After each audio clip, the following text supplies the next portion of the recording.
ഇത് നമ്മൾ ഒരു പലഹാരമായിട്ട് ഉണ്ടാക്കാൻ വേണ്ടിയിട്ട് പോകുന്നത്. നമ്മുടെ വീട്ടിലേക്ക് മിക്കപ്പോഴും ചോറ് അല്ലെങ്കിൽ ബ്രെഡൊക്കെ ബാക്കി വരാറുണ്ടല്ലോ. അപ്പോൾ ഇന്ന് നമ്മൾ കുറച്ച് ചോറും കുറച്ച് ബ്രെഡും കൂടി വെച്ചിട്ട് നല്ല മധുരമുള്ള നല്ല പഞ്ഞി പോലെ ഇരിക്കുന്ന ഒരു പലഹാരം ഉണ്ടാക്കുന്നത്.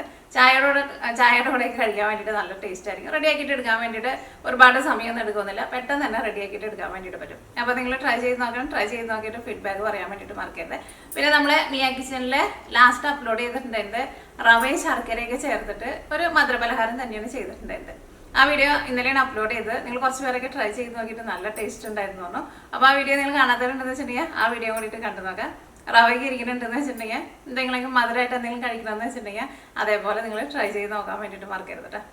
പിന്നെ വേറെ പ്രത്യേകിച്ച് വിശേഷമൊന്നുമില്ല. അപ്പോൾ ഇങ്ങോട്ട് സമയം കണ്ടിട്ട് നമ്മുടെ പലഹാരം നമുക്ക് റെഡിയാക്കാം.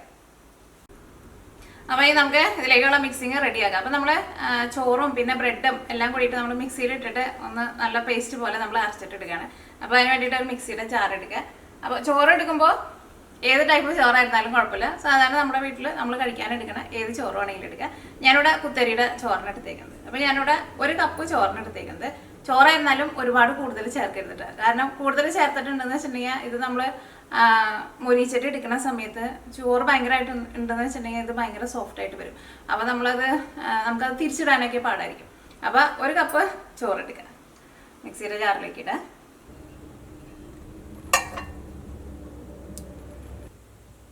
രണ്ട് സ്ലൈസ് ബ്രെഡ്,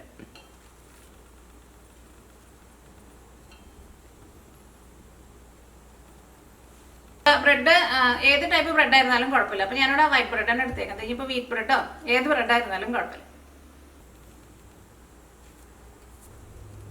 ഒരു മുട്ട,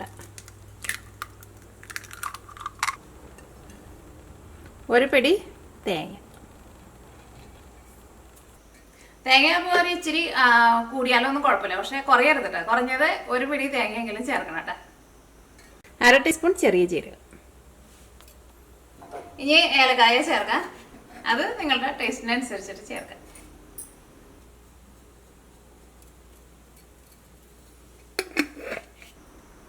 ഇനി അടുത്തത് നമ്മൾ ഇതിലേക്ക് ചേർക്കുന്നത് മധുരത്തിന് വേണ്ടിയിട്ട് ഒന്നല്ലെങ്കിൽ പഞ്ചസാര ചേർക്കുക അല്ലെങ്കിൽ ശർക്കര ചേർക്കുക. അപ്പോൾ ഞാനിതിലേക്ക് പഞ്ചസാരയാണ് ചേർക്കുന്നത്. ഞാൻ ബ്രൗൺ ഷുഗറാണ് ചേർക്കുന്നത്. അല്ലെങ്കിൽ ശർക്കരയാണ് ചേർക്കണമെന്ന് വെച്ചിട്ടുണ്ടെങ്കിൽ ശർക്കര നമ്മൾ സാധാരണ കുറച്ച് വെള്ളം ഒഴിച്ചിട്ട് നമ്മൾ അരിച്ചിട്ട് എടുക്കില്ലേ, അങ്ങനെ എടുത്തിട്ട് ആ വെള്ളമായിട്ട് ചേർക്കുക. അല്ലെങ്കിൽ ഇപ്പോൾ പഞ്ചസാരയാണ് ചേർക്കണമെന്ന് വെച്ചിട്ടുണ്ടെങ്കിൽ സെപ്പറേറ്റ് വെള്ളം ചേർത്തിട്ട് അരച്ചിട്ട് എടുക്കണം. ശർക്കര അലിയിച്ചിട്ട് എടുക്കുന്ന സമയത്തായിരുന്നാലും ഒരുപാട് വെള്ളം ചേർക്കേണ്ട കേട്ടോ. കാരണം വളരെ കുറച്ച് വെള്ളം ചേർത്തിട്ട് അലിയിച്ചിട്ട് എടുത്താൽ മതി. പിന്നെ അങ്ങനെ ഇത് അരച്ചിട്ട് എടുക്കുന്ന സമയത്ത് വെള്ളം കുറവുണ്ടെന്ന് വെച്ചിട്ടുണ്ടെങ്കിൽ സെപ്പറേറ്റ് വെള്ളം ചേർത്താൽ മതി. അപ്പോൾ ഞാനിതിലേക്ക് പഞ്ചസാരയാണ് ചേർക്കുന്നത്. അതിനൊരു കറക്റ്റായിട്ട് അളവ് പറയില്ല, നിങ്ങളുടെ മധുരത്തിനനുസരിച്ചിട്ട് നിങ്ങൾ ചേർത്തോ.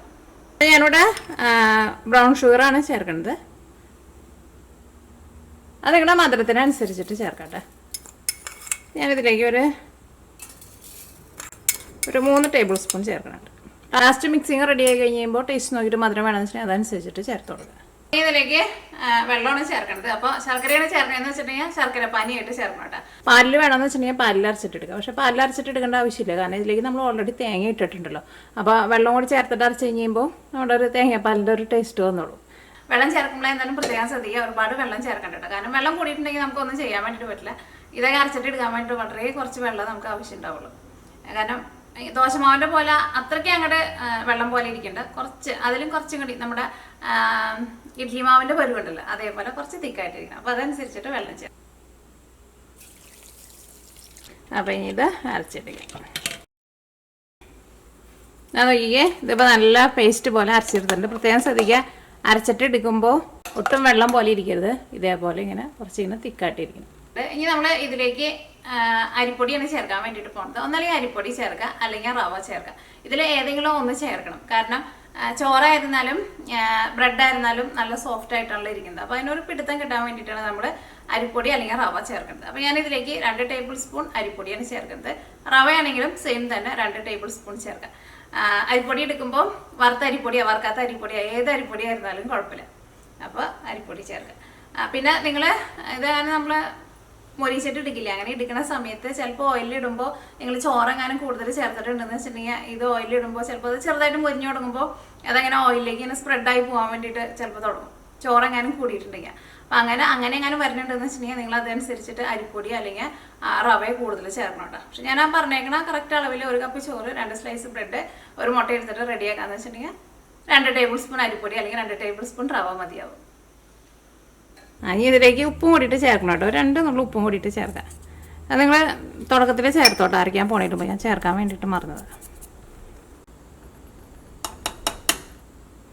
ഇതേപോലെ ഇങ്ങനെ ടേബിൾ സ്പൂണിൽ ഇങ്ങനെ നിറച്ചെടുക്കണുണ്ട് കേട്ടോ.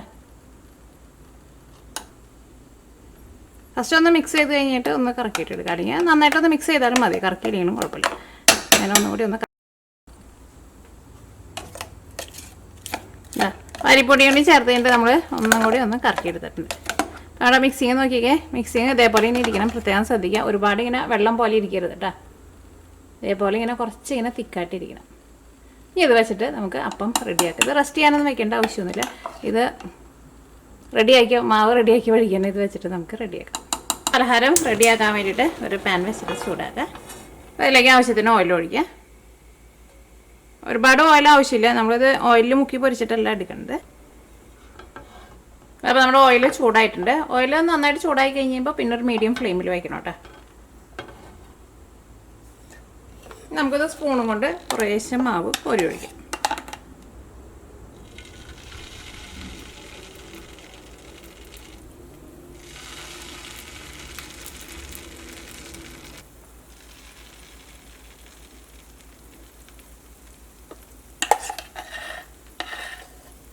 ഒഴിക്കുമ്പോൾ സ്പൂൺ ഇതേപോലെ തന്നെ പൊന്തിച്ച് വെച്ചിട്ട് ഒഴിച്ചു കൊടുത്തോട്ടെ. ഞാനിവിടെ മീഡിയം ഫ്ലെയിമിലാണ് വെച്ചേക്കുന്നത്. തീ ഒരുപാട് കൂട്ടി വയ്ക്കരുത്.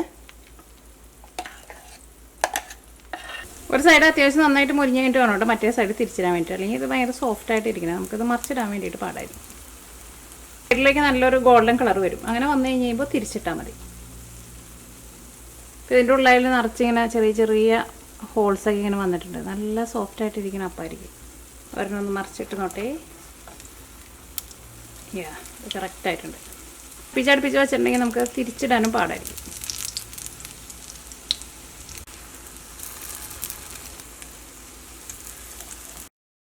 നന്നായിട്ട് മുരിഞ്ഞിട്ടുണ്ട്. ഇനിയിപ്പോൾ ഞാനിവിടെ തീ നന്നായിട്ട് കൂട്ടി വെച്ചേക്കാണ്.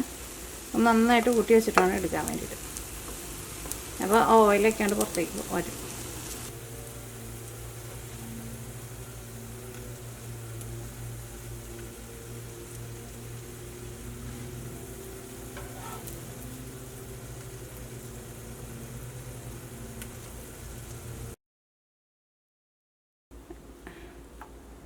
ഇതിപ്പോൾ നമ്മുടെ മൂന്നാമത്തെ ട്രിപ്പായിട്ട്. അപ്പോൾ ഇതിനകത്ത് നോക്കിക്കുക, ഇപ്പോൾ വളരെ കുറച്ച് ഓയിൽ ഒഴിച്ചിട്ടാണ് നമ്മൾ മൊരിയിച്ചിട്ട് എടുക്കുന്നത്. ആദ്യത്തെ 2 പ്രാവശ്യം മൊരിയിച്ചിട്ട് എടുത്ത് കഴിഞ്ഞപ്പോൾ ആദ്യം നമ്മൾ കുറച്ച് ഓയിൽ കൂടുതൽ ഒഴിച്ചിട്ട് മൊരിയിച്ചിട്ട് എടുത്തിട്ടുണ്ടായിരുന്നു. പക്ഷേ അങ്ങനെ അത്രയും ഓയിൽ ഒഴിക്കാണ്ട് വളരെ കുറച്ച് ഓയിൽ ഒഴിച്ചിട്ട് മൊരിയിച്ചിട്ട് എടുക്കട്ടെ. ഞാനപ്പോൾ മറിച്ചിട്ട് ഓടിയിട്ട് അതിങ്ങനെയായിരുന്നാലും അത് നന്നായിട്ട് മുരിഞ്ഞ് വരുന്നുണ്ട് കണ്ട. അപ്പോൾ അല്ലെങ്കിൽ ഇതിന് ചിലപ്പോൾ നമ്മൾ കൂടുതൽ ഓയിൽ ഒഴിച്ച് കൊടുത്തിട്ടുണ്ടെങ്കിൽ അത് അതിന് കുടിക്കാനുള്ളൊരു ടെൻഡൻസി കുറച്ച് കൂടുതലാണ്. വളരെ കുറച്ച് ഓയിൽ ഒഴിച്ചിട്ട് മൊരിയിച്ചാൽ മതി കേട്ടോ. ഞാൻ ആദ്യം മൊരിയിച്ചപ്പോൾ കുറച്ച് ഓയിൽ കൂടുതൽ ഒഴിച്ചിട്ടുണ്ടായിരുന്നു.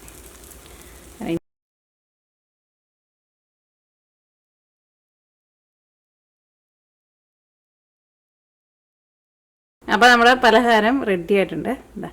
ഇതേപോലെ ഇങ്ങനെ 2 സൈഡ് നന്നായിട്ട് മൊരിയിച്ചിട്ട് എടുക്കാം. നല്ല സോഫ്റ്റായിട്ടിരിക്കും.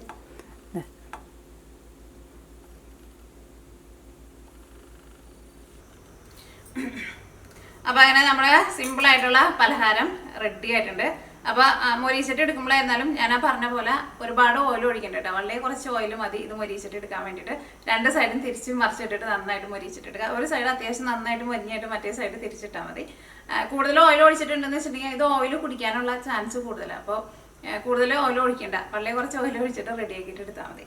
അപ്പോൾ നല്ല എളുപ്പമല്ലേ? അപ്പോൾ നിങ്ങളെല്ലാവരും ട്രൈ ചെയ്ത് നോക്കിയിട്ട് ഫീഡ്ബാക്ക് പറയാൻ വേണ്ടിയിട്ട് മറക്കരുത് കേട്ടോ. പിന്നെ എല്ലാവരും സുഖമായിട്ടിരിക്കുക. അപ്പോൾ നമുക്ക് നാളെ വേറൊരു പുതിയ റെസിപ്പി ആയിട്ട് വരാം. ഇത് ഞാൻ അകത്ത് വേപ്പ് വെച്ചിരുന്ന ചട്ടി കേട്ടോ. വേപ്പ് പക്ഷേ ഇവിടെ ഞാൻ പുറത്ത് വയ്ക്കുമ്പോൾ കുഴപ്പമില്ല, പക്ഷേ അകത്ത് വെച്ചിട്ടുണ്ടെങ്കിൽ കുറേ പ്രാവശ്യമായി ഞാൻ ട്രൈ ചെയ്ത് നോക്കണേ. വേപ്പ് അങ്ങോട്ട് വലുതാവണില്ല. എന്നിട്ട് ആ വേപ്പ് ഉണങ്ങിപ്പോയി. അതുകഴിഞ്ഞിട്ട് ഞാൻ ആ ചട്ടിയിൽ ഒരു റോസ് വെച്ചതാണ്. ഞാൻ ആ റോസ് വയ്ക്കുന്ന സമയത്ത് 2 ആഴ്ച ആവാറായിട്ടുണ്ട്. വയ്ക്കുന്ന സമയത്ത് ഭയങ്കര ചെറിയ റോസായിരുന്നു. പക്ഷേ ഇതകത്തായിട്ട് ഇരിക്കുന്നത് എൻ്റെ കിച്ചണിലിരിക്കുന്ന റോസാണത്. 2.5 ആഴ്ച കൊണ്ട് റോസ് നന്നായിട്ട് വലുതായി. ഇതാകുമ്പോൾ മുട്ടും പൂവൊക്കെ ഉണ്ടായിട്ടുണ്ട്.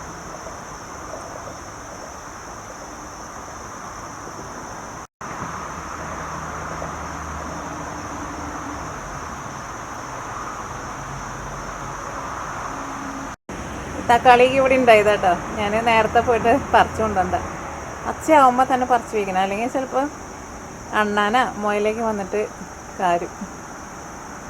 നല്ല ടേസ്റ്റുള്ള തക്കാളി, നല്ല ജ്യൂസി ആയിട്ടുള്ള തക്കാളി.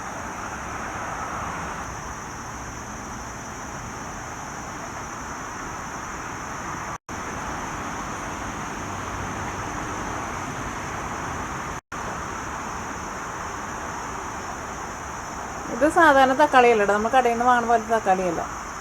നന്നായിട്ട് പഴുത്ത് കഴിയുമ്പോൾ ഇതിൻ്റെ കളർ നല്ലൊരു മെറൂൺ കളറായിട്ട് വരും. നല്ല ടേസ്റ്റാണ്, നല്ല ജ്യൂസി ആയിട്ടുള്ള തക്കാളിയാണ് ഈ തക്കാളി. എല്ലാ തക്കാളിയും അങ്ങനെ തന്നെയാണ്. അതിപ്പോൾ രണ്ട് വെറൈറ്റി ആയിട്ടുള്ള തക്കാളിയാണ് ഉള്ളത്. ഇതൊരു ടൈപ്പ്, ഇതൊരു ടൈപ്പ്. ഇവിടെ രാവിലെ നല്ല മഴയായിരുന്നു. ഇപ്പോൾ മഴയ്ക്ക് മാറി, പക്ഷേ വെയിൽ തെളിഞ്ഞിട്ടില്ല, ഭയങ്കര ക്ലൗഡി ആയിട്ടായിരിക്കണേ.